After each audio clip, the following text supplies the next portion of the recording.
My name is Kate Lonsdale, and I'm one of the two champions of the programme along with Suraj Desai, and we're based at the University of Leeds. And this webinar series was set up to communicate the findings of research that was funded through the programme, as well as webinars of wider interest to the community, people interested in climate resilience in the UK.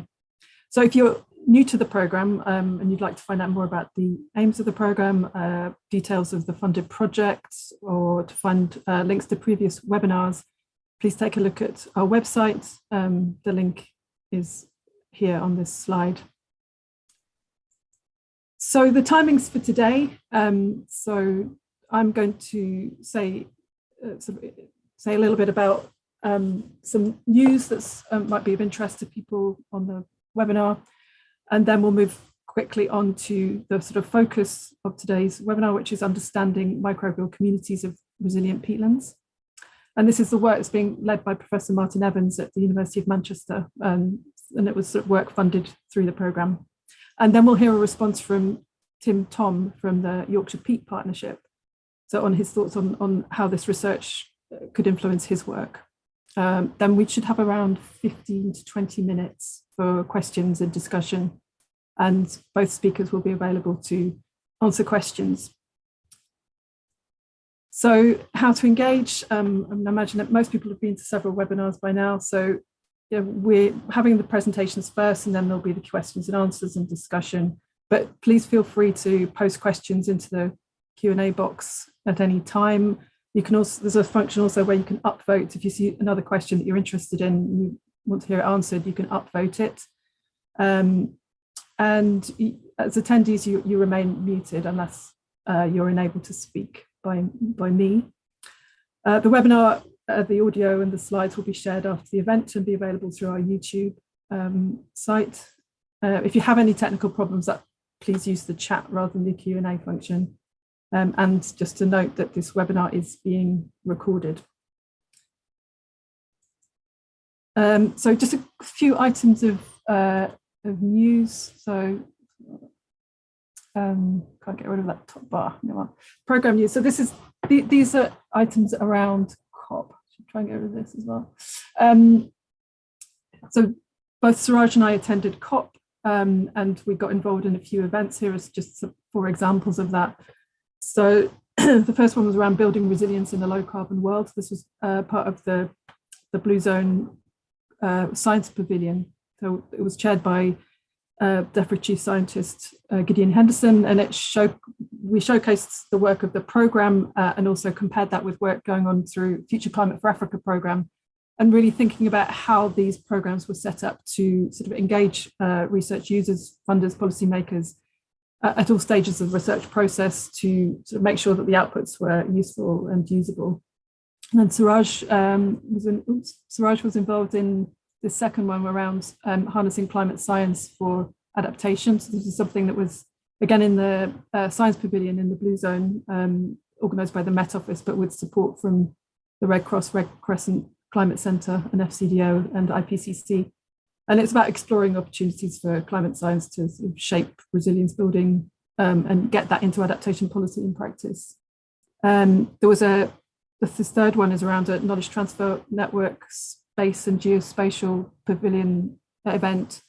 And this was a virtual event, but looking at spatial data, using spatial data to quantify risk and inform improvements in climate resilience. So it's looking at a number of different spatial data sets that have come out of the programme, and thinking about how it could be used to support decision making.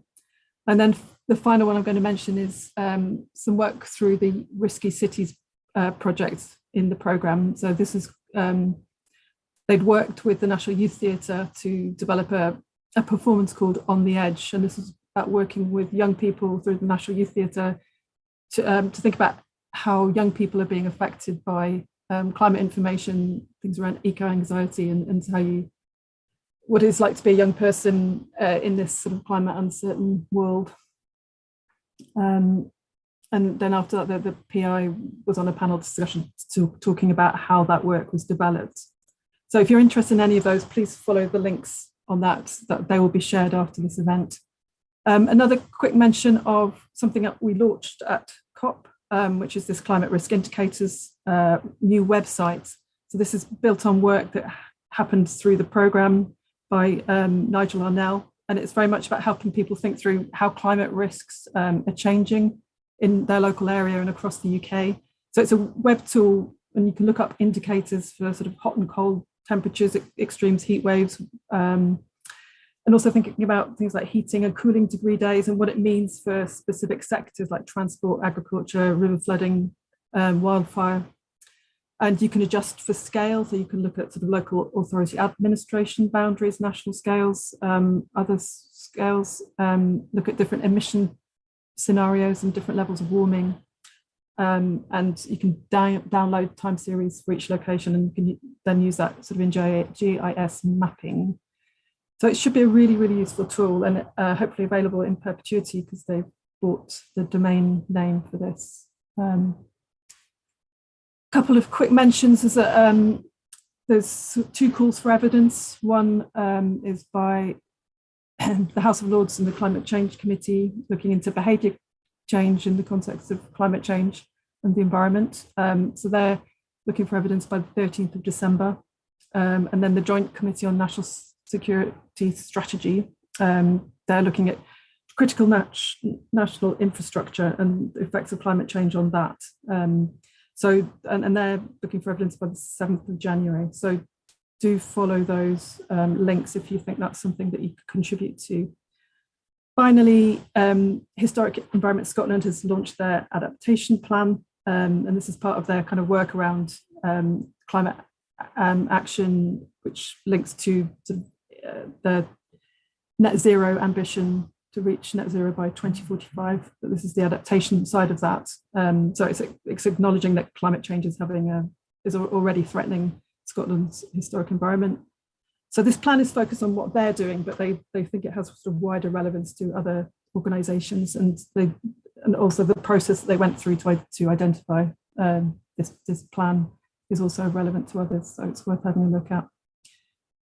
So I think now it's time to move on to the focus of today's webinar. And so I'm going to hand over to Martin in this moment. Martin Evans is Professor of Geomorphology at the University of Manchester.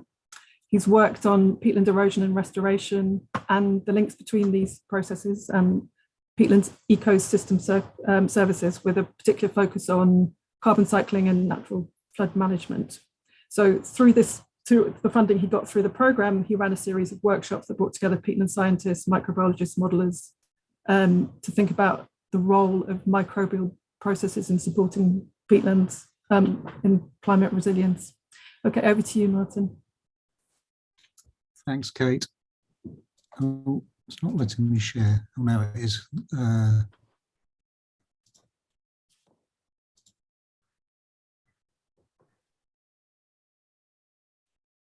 Okay.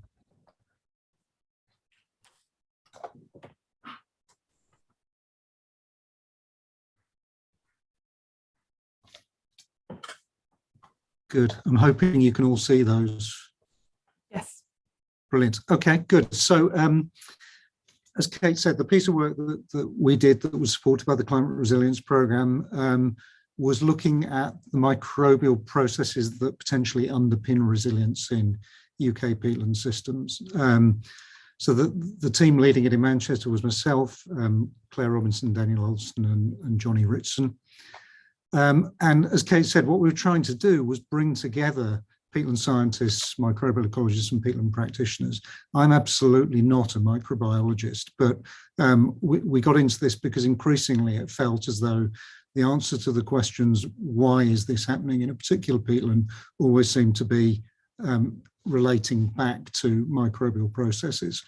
So what we were trying to do was build a research community, identify key questions key research questions around the role of microbes as a key mechanistic control on both the climate regulation function of peatlands and the resilience of that function to climate change.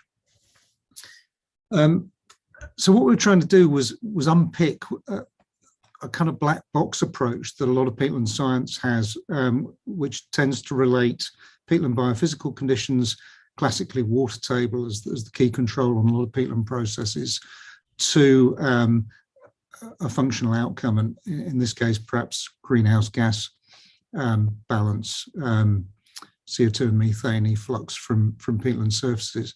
And the graph in the top right-hand side shows that, typically there are very good correlations between those biophysical controls and those gas fluxes. But underpinning it, the why is that happening is a series of processes around the microbial decomposition and respiration of organic matter, controlled by water table as a control on whether aerobic conditions or anaerobic conditions within the peat column. So in the context of upland peatlands, UK peatlands in particular in this project, which are important carbon stores, but which are systems which are threatened and degraded, but also where there's an extensive amount of peatland erosion going on. This diagram kind of sums up the area that we were trying to work in. So peatlands regulate climate. Active peatlands take up carbon, but they're also threatened by climate change, and restoring them puts them in the best possible condition to ensure the resilience of that climate regulation function to climate change. So there's a kind of close coupling between ideas around restoration, around climate regulation, around climate change threats to peatland, and a lot of the processes we felt that were important to understand there were potentially microbial processes. This is what some sorts of peatland restoration look like. You can see they're quite dramatic transformations of the landscape. This is on top of Kinder Scout. I'm sure Tim will tell us later about lots of the work that the YPP are doing. Some of it similar to this, some of it other approaches, but across the uplands of the UK, there's a lot of this type of work going on. It's a fairly significant landscape scale transformation. What we actually did was hold a series of workshops in Manchester, starting in May 19, finishing just before the first lockdown. We looked at peatland function and microbial processes. We looked at modelling and remote sensing, and we looked at the application of microbial understanding in managing peatlands. A series of outcomes from those discussions, which I've tried to summarise in the next few slides. We felt that actually there was, at this point now, a reasonable understanding of the diversity of microbial life within peatlands, with an increasing amount of data on the relative roles of fungi, bacteria and archaea in the turnover of carbon within peatland systems, but a much less well-developed understanding of the link between that peatland diversity and the functions of the peatland. So much more difficult to say that this particular community of fungi, bacteria and archaea will drive greenhouse gas balance in a particular direction. That kind of fine scale understanding of process is not yet there. And tied to that, which is also a concern when we try to think about the resilience of these systems, there's very little data on the short-term variability of microbial communities and microbial function, which we need to understand the reaction of the system to episodic change, things like increasing drought frequency under climate change conditions, and to understand the resilience of peatlands to those. The group felt that we needed more understanding of the short-term variability in microbial potential. Possibly related to that, there are these ideas of kind of functional redundancy, whereby in a particular microbial community, you don't just have one species that metabolizes to produce methane, but you might have multiple species, so that if one is negatively impacted by the drought, not necessarily all of them are. So you have this functional redundancy, which tends to kind of potentially stabilize the system. And also, not all microbes are necessarily active. They can be in a soil in a dormant condition. And so these two elements decouple our understanding of the links between the kind of taxonomic identity of microbes, the list of all the species that are there in a community, and function, because there's not necessarily a one-to-one mapping between community structure and function. What this means is that measuring the diversity of microbial communities might be less useful than measuring microbial traits. So things like the character of the microbes, their environmental preferences, or their metabolic capabilities. So, for example, we might not be so much concerned about particular species, but the whole group of species that have the capacity to produce methane, for example. And so the group felt that there was a need for more work looking at diversity of function, using kind of metagenomic approaches, so looking for functional genes within the soil system and relating that to carbon flux, rather than doing more on the kind of detailed kind of Linnaean classification of microbial communities. And one of the things that came through loud and clear from our meetings was that the advances in genetic techniques, which are hugely powerful in terms of the potential to do much of this work, have been so rapid and so complex that the ability for kind of, a jobbing peatland scientist to pick this up in ways that may have happened in the past has now gone. And so this work can only really be done by the types of interdisciplinary teams that we were trying to build as part of this project. So those outcomes are summarised in a commentary piece that we had published in Science the Total Environment about 12 months ago. And we also pulled together a briefing, a kind of policy brief, picking up on a lot of the kind of practical applications of what we felt had come out of the project. And I've just summarised here a few of the things that we've identified as important in that context. So, clearly we need to know more about microbial communities, or at least microbial functional communities in peatlands in different states. How do they vary between degraded peatlands, pristine peatlands, restored peatlands? And the research need there is around kind of more monitoring. There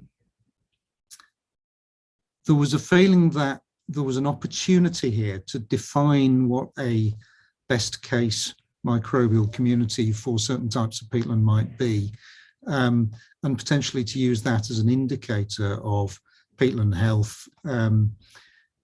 If you have to go out and measure water tables, and you have to go out and measure gas fluxes in order to determine whether a peatland is effectively sequestering carbon, that's a very kind of logistically intensive thing to do.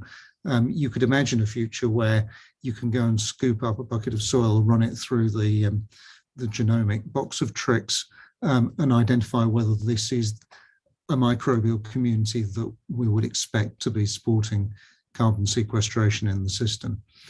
That's down as a medium-term aim here, but there's actually a couple of PhDs kind of at the point of reporting or about to report, one of which Tim is supervising, that are starting to make progress down this line.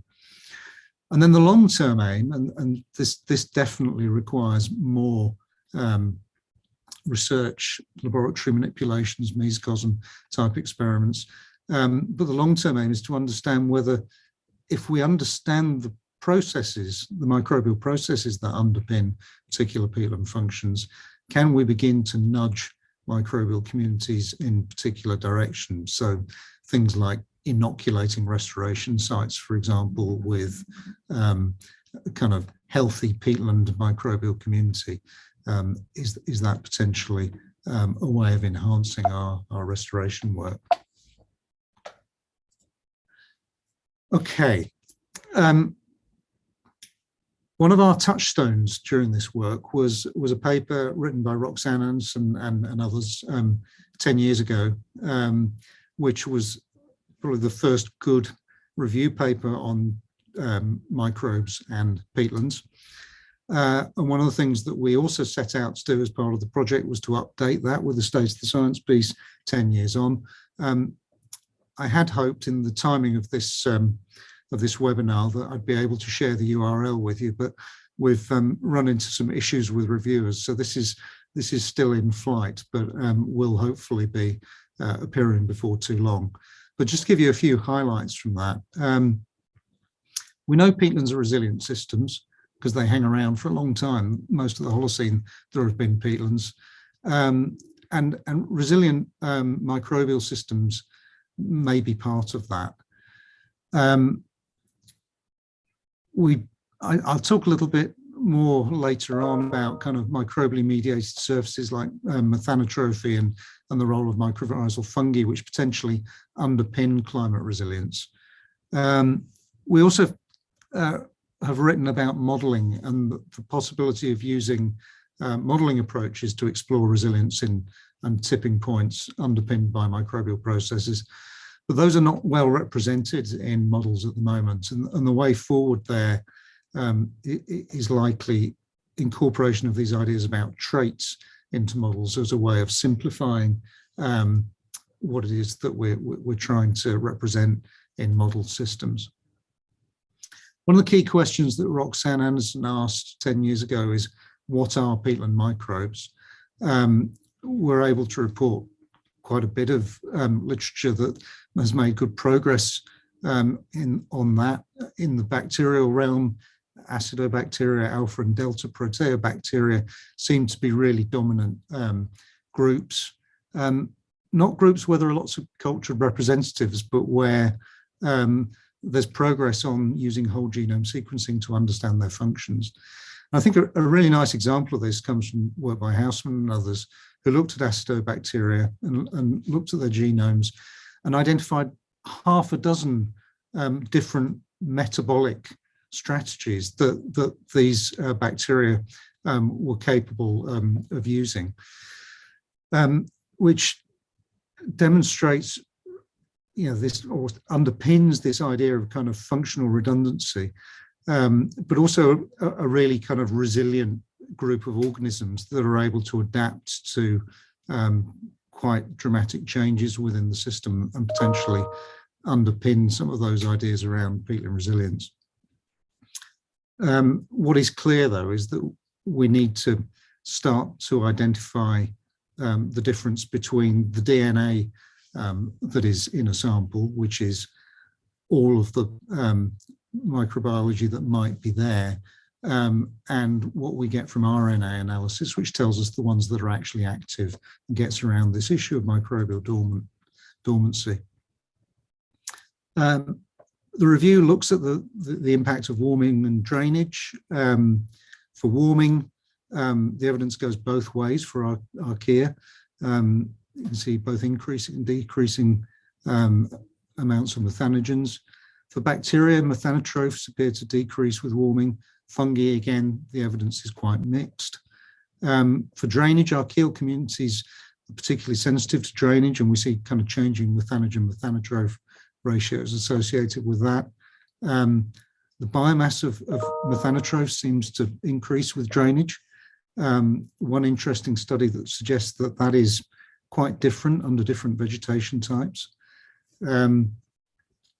And for fungi, interesting differences between short and long-term responses to drying within the system.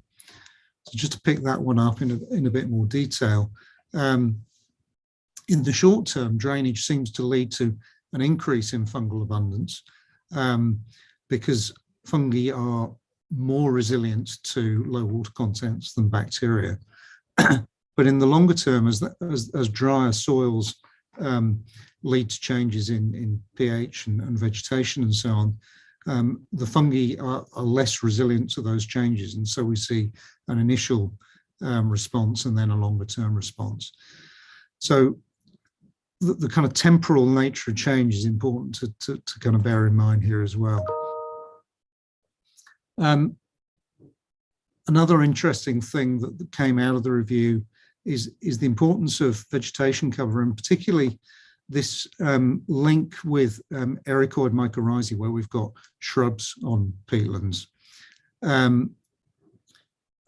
don't know if anybody read The Guardian yesterday. There was a whole article about mycorrhizae, which must be the first time for a very long time that underground fungi have dominated the national news agenda, or at least appeared somewhere near the front page. But we found some really interesting work in the review. We know that ericoid mycorrhizae can decompose complex organic matter, but in doing so, they lead to wider carbon-nitrogen ratios in the litter, which appear to inhibit decomposition by saprotrophic fungi. So there's actually kind of evidence that on some of these heather, or to choose one species, heather-covered moorlands, potentially the ericoid mycorrhizae are actually suppressing organic matter decomposition and therefore presumably enhancing carbon sequestration. There is quite a lot of interesting work about microbial controls on methane production and consumption. We know that when you re-wet, which is a fundamental part of moorland restoration, you expect to see methane spikes as you raise the water table. But there are interesting negative correlations between methanogen activity and nitrate, sulfate, and metal-reducing bacteria. And that's because methanogen activity depends on the absence of more thermodynamically favorable electron acceptors. So if you've got sulfate, for example, that may suppress methanogen activity. The other way that we can reduce methane flux at the surface appears to be sphagnum establishment, because sphagnum support endophytic methanotrophic bacteria that will oxidize methane produced at depth. There is also evidence, though, that the aerobic methanotrophs that live in the acrotone, the upper layer of the peat, are really quite sensitive to over re-wetting, if you want, saturation, and we can lose those species, and so lose that ability to oxidize methane before it reaches the surface in areas of over-enthusiastic re-wetting. So there's a direct feed through there to kind of restoration practice. Okay, so just to wrap up then, that's a lot of interesting things that we think we've discovered through discussion with the community and through review of the literature. How do we feed that through into beginning to apply some of that microbial understanding back into our research and practice on moorland systems? Tim's going to talk about practice in a minute, but I just wanted to put an unashamed plug in for our next project, which is greenhouse gas reduction in peat project, funded as part of the recent UKRI greenhouse gas removal project. It's led by Chris Evans in Bangor. Our bit of it is an upland demonstrator, looking at ways that we can potentially manipulate moorland restoration to minimise greenhouse gas fluxes. And we're trialling a couple of things. The first one of which I think is particularly pertinent because some of the ideas came out of the microbial project. So we're looking at trialling both sphagnum establishment, which is a well kind of practiced approach to moorland restoration, but we know that sphagnum takes 5 or more years to establish in a restoration context. Once it's established, we hope that those endophytic bacteria will start to convert methane produced at depth into CO2. But in the short term, you still have this potential for the methane spike. So we're exploring whether we can exploit this process whereby you can shut down the methanogenic archaea if you have an alternative electron acceptor. And so we're looking at sulfate addition in the short term to restoration plots to see whether we can suppress that initial methane flux. We're also trialing biochar and heather cutting, which is interesting in the context of the observations around ericoid mycorrhizae and what they might do to greenhouse gas fluxes.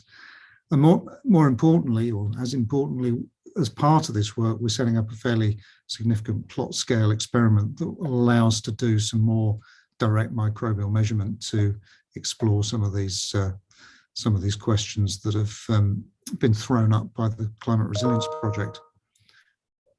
Okay, that's me. Brilliant. Thank you very much, Martin. And I should say that this was actually quite of our initial projects. This was one of the smaller funded pieces of work. So it's incredibly good value for money. I think you can tell by everything that's come out of this so far. So now I'm going to hand over to Tim. So Tim is going to give a response. So Tim established the Yorkshire Peat Partnership and manages the Yorkshire Peat Partnership, which is carrying out restoration work across all of Yorkshire's upland peatlands. And he's also involved in developing the Great North Bog Coalition. So that's about scaling up the speed and the amount of peatland restoration that's taking place across the north of England. So Tim's going to give us a bit of a response to what Martin's just been saying. Tim's been involved in the project and in the workshops today. So over to you, Tim. Thank you.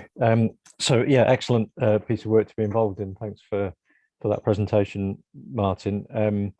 I'm a practitioner, so I dabble in science, but I'm more of a boots on the ground, managing diggers, re-wetting, and hopefully not too heavy re-wetting, but who knows, it's not always easy. But I just wanted to make a response on the work from a practitioner perspective, and quite excited by the potential for microbial processes to alter the way we do our work. So as most people know, blanket bog is an important globally rare habitat for us, and in the UK we have a significant chunk of it. In northern England, however, it's been heavily impacted by a range of adverse land management activities, drainage, overgrazing, extraction in the past, burning, and recreational erosion, not to mention the potential impacts of climate change. And as a result, significant areas are now very heavily degraded, either at its basic level with highly modified vegetation, lacking some of the core species groups like sphagnum mosses themselves, and at worst are heavily eroded with bare peat surfaces and cut through with gullies and drainage channels that are actively eroding the peat. We're trying to do something about it. There is a considerable effort across the UK now to restore blanket bog. The main approaches used are twofold. One is to try and restore the hydrological function of those eroding peatlands. A lot have got drainage channels dug through them.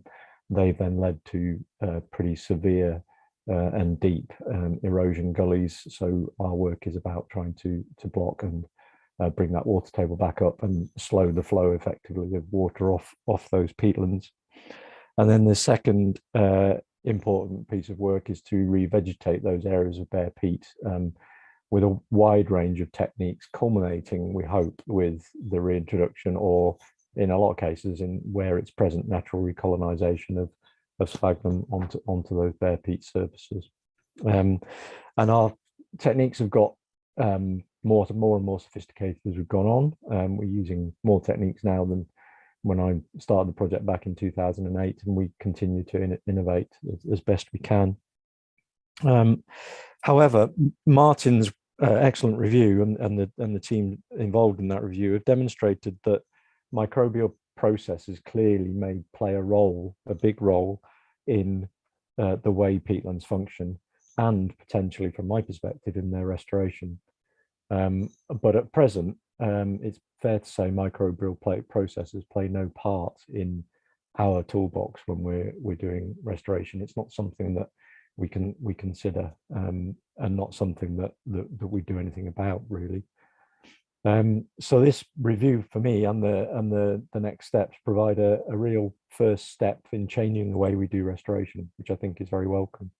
At the Yorkshire Peat Partnership, we review and tweak our restoration techniques every year to learn from the science or improve some of the techniques that haven't perhaps worked well enough. And if the inclusion of a microbial mix to that restoration technique, to our revegetation mix, leads to an improved success of our vegetation establishment, then we would rapidly adopt that as part of our technical toolbox. But also importantly, if that consideration of microbial processes led to longer term improvements in the trajectory of our peatlands, and the improved ecosystem services that come from our work, then that would also be very welcome. So we're very keen to see the techniques adopted in that way. A key part of our work, as well as actually doing the practical restoration work, is to try to find ways to monitor the trajectory of our restoration work and to understand its impacts on ecosystem services.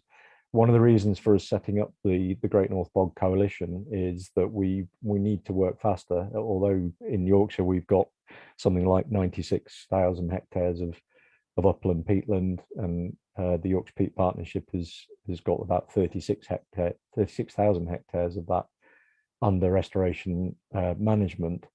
There's a long way to go, and we're very conscious that every day we lose peat. So if we can find ways to speed up our restoration and to do it at scale over a much bigger area, then that's something we need to do. And if we can speed the trajectory of a degraded site to a near pristine site, then that's an important thing for us to develop. So monitoring and trying to see which sites work faster than others is a key part of what we do. But at the moment, that's quite a time-consuming, often labour-intensive and/or expensive activity. We either have very intensive monitoring and research, often in partnership with universities on a handful of sites, but not necessarily the broad geographic kind of coverage that we might want, that might cover a wider range of circumstances. And then when we do widespread monitoring, it tends to be of a more superficial nature. It's useful in it as a kind of basic assessment of what we're doing, but it doesn't really answer some of the key scientific questions.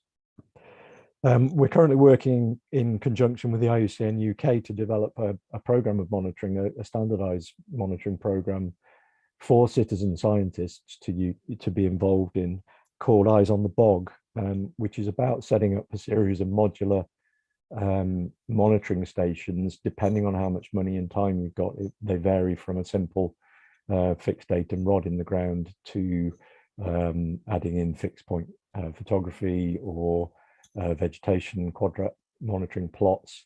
And we're also looking at whether we can develop simpler ways of monitoring greenhouse gas emissions from those plots as well. I think it would be amazing and wonderful if we were able to have a technique where we take a quick sample from those plots and effectively produce a microbial fingerprint that tells us something about how that peatland is functioning. I'm showing my microbial ignorance there as to whether that's even possible, but that's one of the challenges we would probably lay down if we're to take this science forward.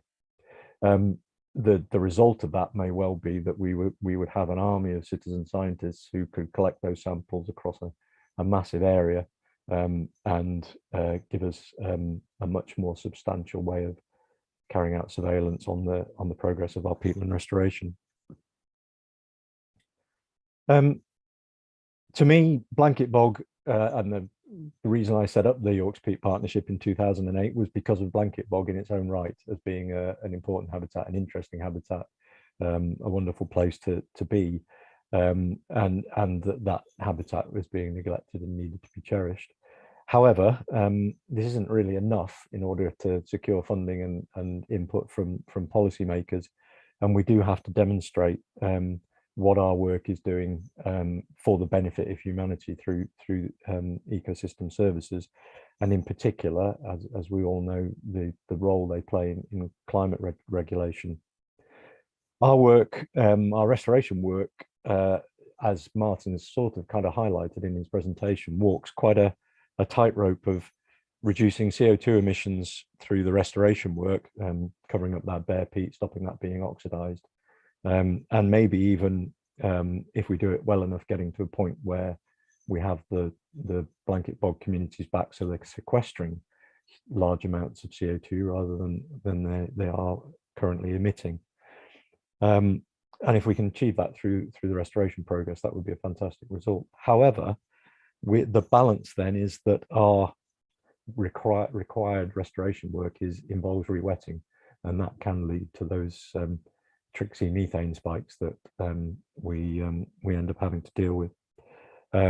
So using microbial processes to understand how we might tweak our restoration methods to maintain that balance of greenhouse gas emissions through our restoration work, whether that means changing the way we put in some of our hydrological interventions, would be really useful. Anything we can do to reduce greenhouse gas emissions gives us a much stronger case for peatland restoration. So it was great to be involved in such an excellent set of workshops, to be part of the scientific community, which I don't get a great deal of opportunity to do, so that was very, very good for me. And to understand and to see the review and the process involved, and the fact that we've identified some real potential there for microbial processes. I hope we can now find the investment needed to move the research forward and greatly improve our understanding and the application of those processes to our peatland restoration and conservation activity. And thank you to Martin for involving us in this work. Yeah, thank you very much, Tim. So great, we've had two excellent presentations, and we're now moving over to the sort of questions section of the webinar. So just going to give people a bit of time to put some questions in. I've just got a couple of questions. One's sort of a bit more on the technical side. It's really just to clarify my understanding. So from what you said, Martin, about sort of functional redundancy and sort of the potential for dormancy, I'm just trying to understand it. In any sort of peatland system, is the idea that the microbes are all actually present, and it's the kind of the way that you manage it that brings out the functioning microbiome, or is it that you have to actually add it and inoculate it? I'm just curious about how that works. It's a really good question, Kate, and it's one that the microbiologists debated at length during the workshops, because there's a kind of strand of kind of microbiological thought, which is kind of characterized as everything is everywhere, so that, you know, microbes are so ubiquitous that effectively, if you put a peatland into a particular condition, within a very short amount of time, you would start to see the microbes that were favoured by those conditions multiplying, in which case all notions of kind of inoculating a site with a particular microbiome to accelerate the restoration process, for example, would go out the window, because there would be no need to do that. I think it's fair to say that there wasn't a kind of settled conclusion to that question. There were definitely some colleagues that felt, well, one way and the other. And I think for me, that came back to one of the points that I made fairly early on about there being really remarkably little understanding of the temporal variability of microbial communities, and even less understanding of the temporal variability of active microbial communities. So I mean, you could begin to answer some of these questions by looking at relatively high frequency DNA-based characterizations of microbial communities, but you'd still have the dormancy question. So ideally what you need is the same thing looking at RNA. DNA has become cheap and rapid to do. RNA, not quite so much yet. So I don't have a straight answer for you, but it's absolutely a key question. Right. Okay, great. There was a question here for both of you. So in the Yorkshire Post, there was a climate change summit. So there's the Yorkshire and Humber Climate Commission that's just set up, and they had a climate change summit recently. And Dan Jarvis is a local MP. He said he spoke passionately about restoring peatlands and said that bogs and buses should have been his campaign slogan. Do you think people generally understand how vital our peat bogs are, and what more can be done to ensure that other processes adding to degradation, so draining, burning, recreational erosion, can be stopped? So who'd like to start with that? Let me give a quick and relatively trite comment, and then Tim will give you a much more considered response to that. But my response would be an awful lot better than 5 or 10 years ago. The kind of wider peatland community has done quite a good job of raising the kind of profile of peatland systems, the role that they play in sequestering carbon, in mitigating runoff, filtering pollution, and so on. To the extent that, whereas, you know, in The Guardian yesterday, I saw the first article I'd ever seen about mycorrhizal fungi. Peatlands and peatland restoration are in the paper really quite a lot at the moment, which I think is kind of indicative of success of a lot of the kind of education and lobbying work that's been going on. There's always more to do. Tim, what do you think? Yeah, I would agree. I mean, I can only talk from the perspective of being involved in this from 2008 and before that, doing kind of group maps in the 1990s as well, when nobody cared back then. Yeah, I mean, I would give three examples really of why I think the messages have changed and people are really kind of knowledgeable and understanding. So one is we have a group called Repeat Earth, which kind of you'll see in the sidelines of IUCN conferences, which is a global group of young people who are just putting out messages and, you know, doing events and activities around peatlands, and that would have been unheard of. That, you know, younger generations would have been doing that back in 2008. So, and that, you know, they get a lot of response, a lot of publicity. The second example is we were out with a gamekeeper that, so I worked on his moor in 2008, and we're coming back to do some repeat work now. And back in 2008, when I went around the moor with him, he said, well, just do what you like. I'm not really interested, and I'll just go and carry on with my gamekeeping. Now he was actually taking us around saying, this bit is eroding, I need you to do this. And at a very high level of technical knowledge. And he was actively showing us what he wanted us to do. And it was the kind of thing we would want to do on the moor. So a lot of landowner engagement. And then the third one, which is huge at the moment, is the corporate interest. We are literally being bombarded. It's like a tsunami of corporates, businesses wanting to invest in peatland restoration as a way to going towards net zero. It's occupying a couple of hours of most days dealing with a business wanting to work out how to invest in what we do. So those three things for me are examples of people get it. And I think it's very encouraging. So do you have a sense that the funding is there to do the work that you need to do? Um, there is a lot of funding there. We have a huge capacity issue. So we contractors, materials, plants, sphagnum plugs, all of that. So there's a lot of money available. Government, through its Nature for Climate Fund, there's plenty there. We do always need more. The corporate sector are putting a lot of money our way. We need to open that up because they do want some form of carbon credit at the end, and it's we're working on private land, so we have to persuade the landowners to invest in something like the Peatland Code in order for us to unlock that corporate investment, but we're working on it. Yeah, great, thanks.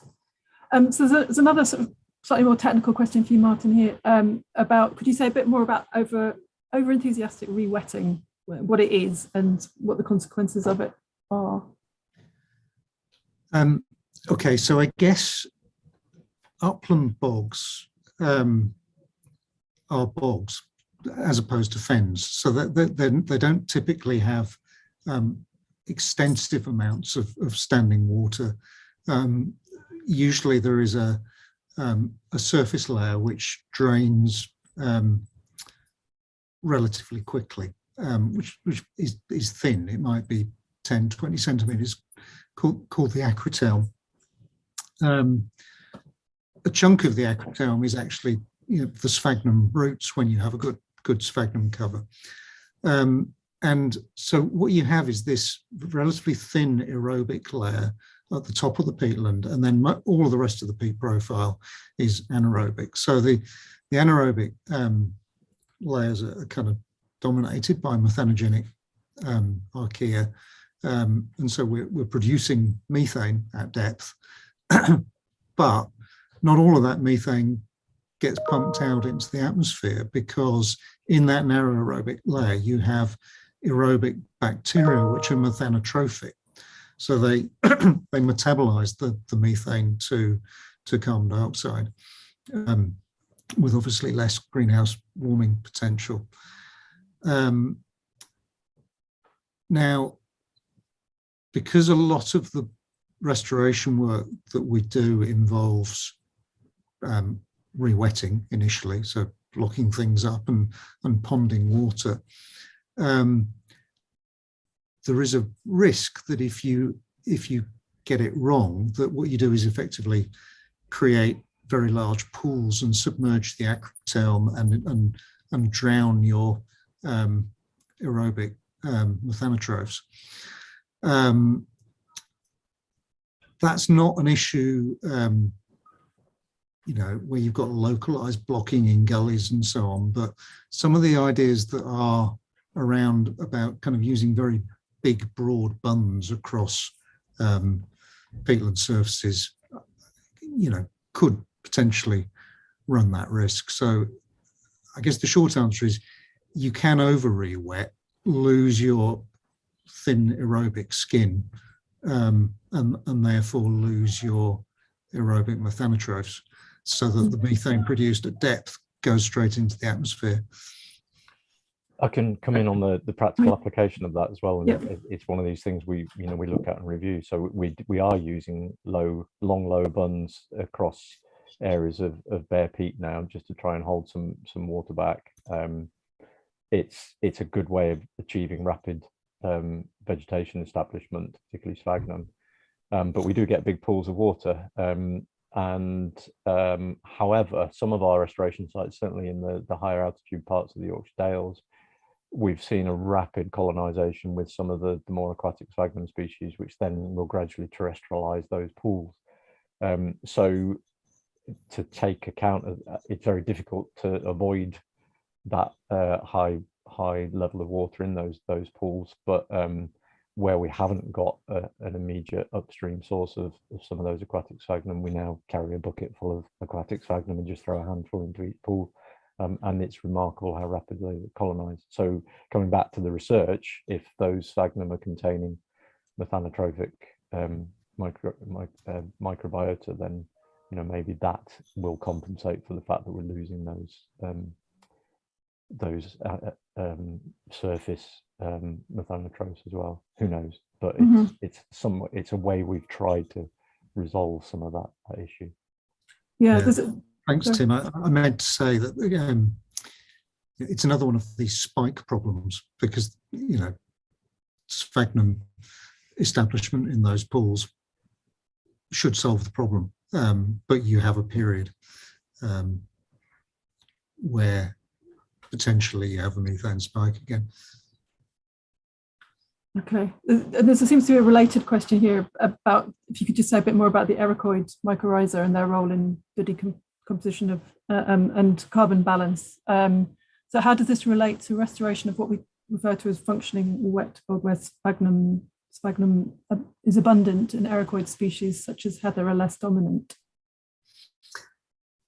Yeah, so I mean, this is one paper that one relatively recent paper that produces this really interesting finding that where you have extensive ericoid mycorrhiza, they modify the carbon nitrogen balance in a way that depresses the action of saprotrophic fungi and leads to net reduction in organic matter decomposition in the profile.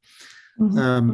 So I guess what that is saying is that, and it's an interesting one in terms of resilience, because you tend to get more ericaceae on the bog as it begins to dry. And one of the things about bogs is that they have this long-term resilience, that they've persisted through most of the Holocene, through wet periods and dry periods and warm periods and cold periods. And I'm speculating here, but I think it's intriguing, this paper, because if you start to dry a bog out, you probably get ericaceae on it, and what that would suggest is that you then kind of have a negative feedback, and that you then reduce decomposition. What does it mean for restoration? I think there are two answers to that, and Tim will probably want to comment here as well, but one is that there's a huge amount of heather across the uplands of the UK, because they're farmed for grouse, and heather is part of that. So, anything that we understand about the role of heather in the resilience of peatlands is important. Does a wet bog have much heather on it? No, but equally there are lots of bits of bog that you could go to where there's a sphagnum understory to heather. Again, I'm speculating. Maybe that's your ideal carbon sequestering vegetation. But Tim will have views on this, I know. So. Well, it's one to consider. I mean, obviously, it runs slightly counter to a lot of our restoration activities to get these bogs wetter. I think putting it in the context of having walked probably 60,000 hectares of peatlands in Yorkshire, we see a lot of our heather dominated smaller peatlands don't have any other vegetation on. So if you part the heather, there's a bare surface effectively underneath. So I can't see that that's beneficial, because that bare peat surface will be losing carbon through DOC runoff and other areas. So it may be that it suppresses saprophytic fungi from decomposing carbon, but equally there's an erosion effect of the fact that it's a modified environment. Where I guess the perfect scenario would be, and it's one that we try and encourage gamekeepers to think about, is that holy grail of sphagnum using heather as a scaffold and growing up, and then the new shoots come up, and then the sphagnum grows and the new shoots come up, and you get new shoots for grouse food, and you get sphagnum growing up for carbon sequestration. So perhaps that's the natural system. There are also other ericoid species that are more typical on bogs. It's not all just about Kaluna. Great. Okay, I think we've pretty much run out of time. There's just a really good question here about, like, you mentioned that there is funding available, but should we be cautious about that if there isn't sufficient funding for pre and post restoration monitoring? So just a couple of seconds on that, and then we'll have to wrap up. Yeah, there's not enough money for monitoring. That's a key problem. We did get some through the Nature for Climate Fund, and the bid we put in was an accurate costing of that, and the response was it's far too expensive. So we need to emphasise to people that monitoring does cost a bit, and if we're serious about it, then we do need to find some more funding. Yeah, I mean, I'd just add to that. I mean, it's a perennial problem. I think amongst the kind of peatland restoration community, there's good collaboration now between the kind of science teams and the people doing the restoration. So there's a lot more being built in where it can be built in. But I think from a science perspective, we have to hang on to the fact that we couldn't do these landscape scale restorations on our own. So if we can find the science funding and work with the people that are modifying the landscapes, that's a good way to get a lot of this work done. Brilliant. Okay, thank you. So yeah, lost my sorry. I don't know how to do this. I was going to share the final slide, but anyway, many thanks to our speakers, to Martin Evans and to Tim Thom. Yeah, really fascinating webinar. Lots more questions I've got to ask you about this, but yeah. I wanted to do a final plug for our next webinar. Anyway, you can see it on our website. It's going to be David Sexton and Nick Leach, and they're going to be talking about the generating samples of extreme winters to support climate adaptation. So it's a project called X Samples that we're running through the program. But so the recordings and the slides from today will be made available shortly and through our YouTube link, which is on the website.